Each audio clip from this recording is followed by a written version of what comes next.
If there's one reality that cuts across every front of World War II, it's that cold claimed more toes, feet and mobility than enemy fire ever did. Veterans from the Ardennes, the Alps, Karelia, the Eastern Front, even the Aleutians, wrote again and again that frostbite wasn't a side effect of winter campaigns. It was the silent killer that crippled entire units. Yet, buried in field manuals, quartermaster reports and first-hand diaries, is one of the most effective cold-weather foot hacks ever used by soldiers. A trick so simple that engineers and boot designers today still shake their heads at how well it worked. And the strangest part is that almost no one outside serious historians and survivalists talks about it anymore. For the first minute, let's set the stage. Think of the men caught in the battle of the bulge-soaked boots, brutal temperatures, no time for warming fires.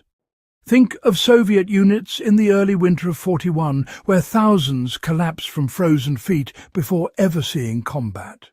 Or American soldiers in the Aleutians, whose boots froze solid each night, forcing them to thaw them against their bodies each morning. In conditions like these, modern synthetic socks and insulated boots still struggle. Yet World War II soldiers discovered a method, passed across units almost like a rumour, that kept feet dry, warm and frostbite-free even when boots failed. When researchers revisited this trick decades later, they found the logic undeniable. The materials were simple and the science was honest.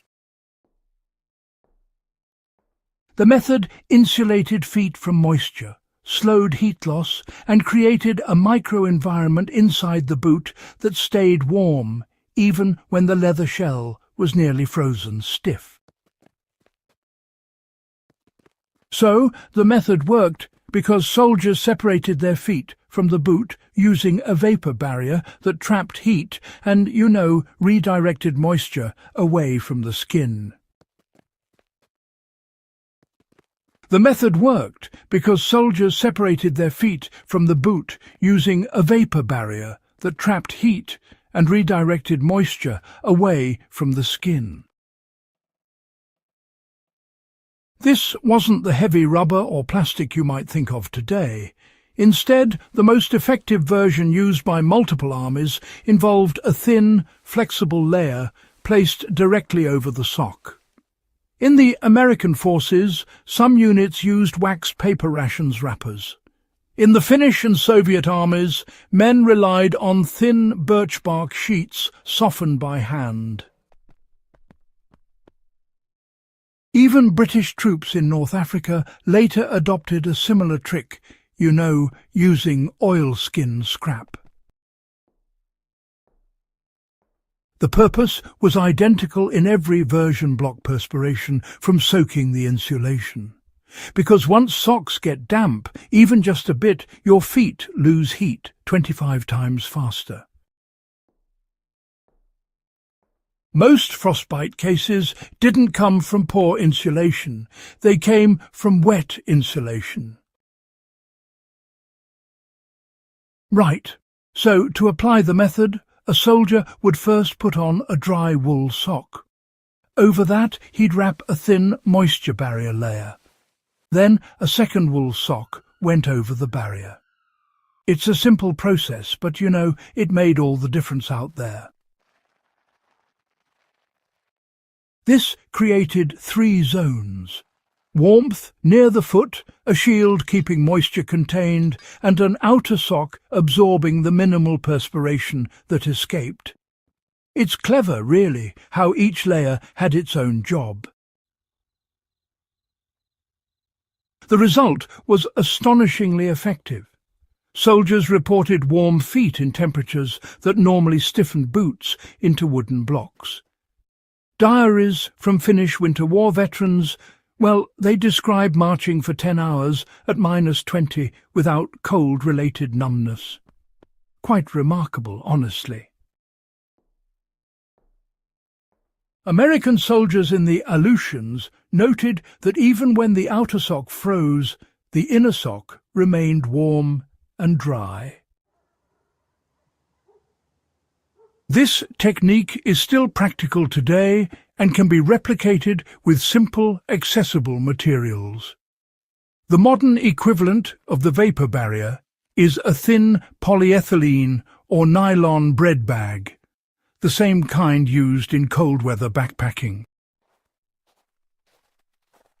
This technique is still practical today and can be replicated with simple, accessible materials.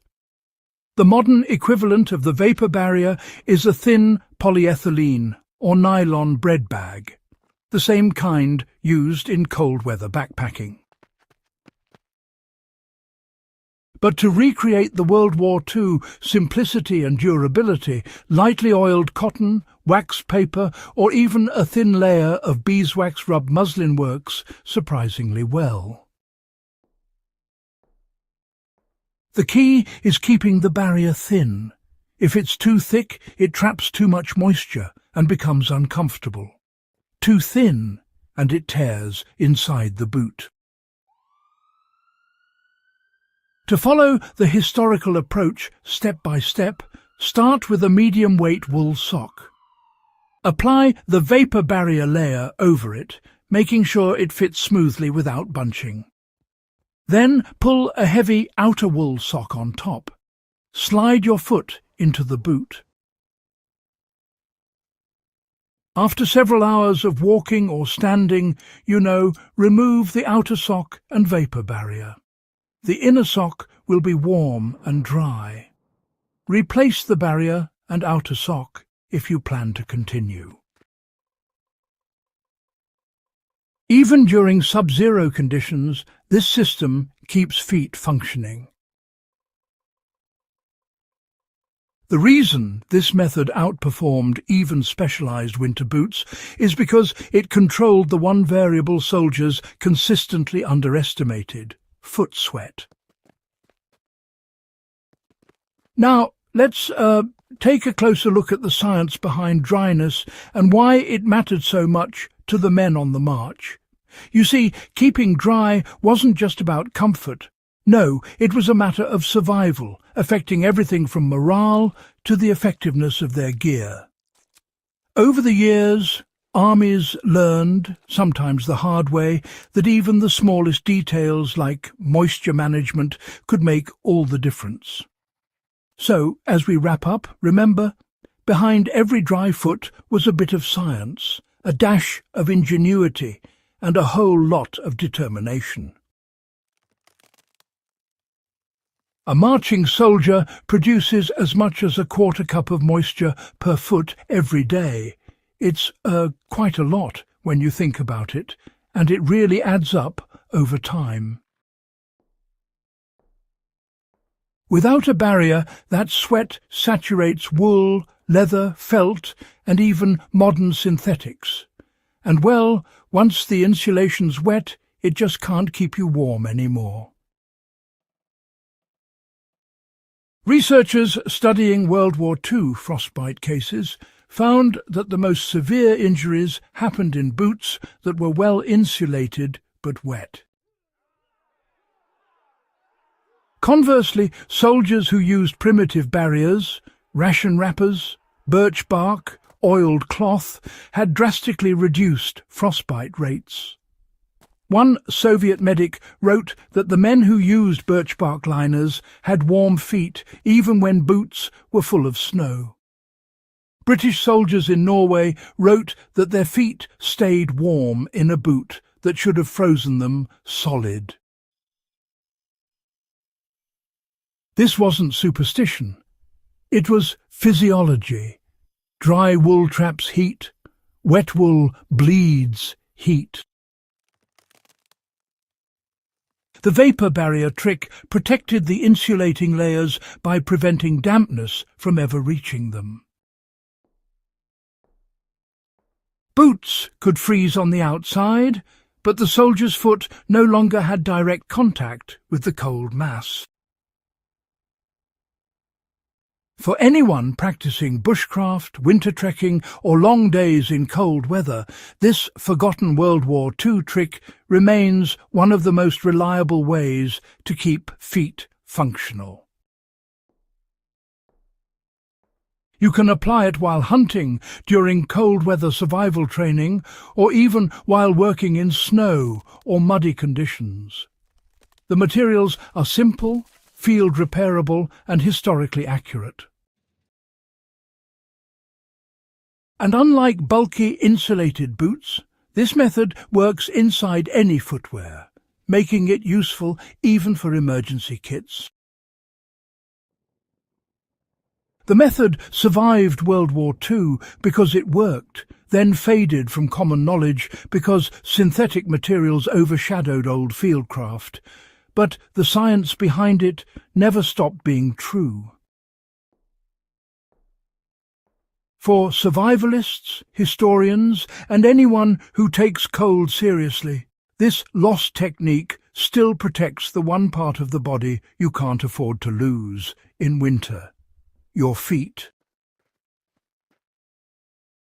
If you want more deep dives into lost wartime tricks, forgotten fieldcraft, and the historical methods that still outperform modern gear, make sure to subscribe, share this video, and help keep these lessons alive for the next generation of enthusiasts.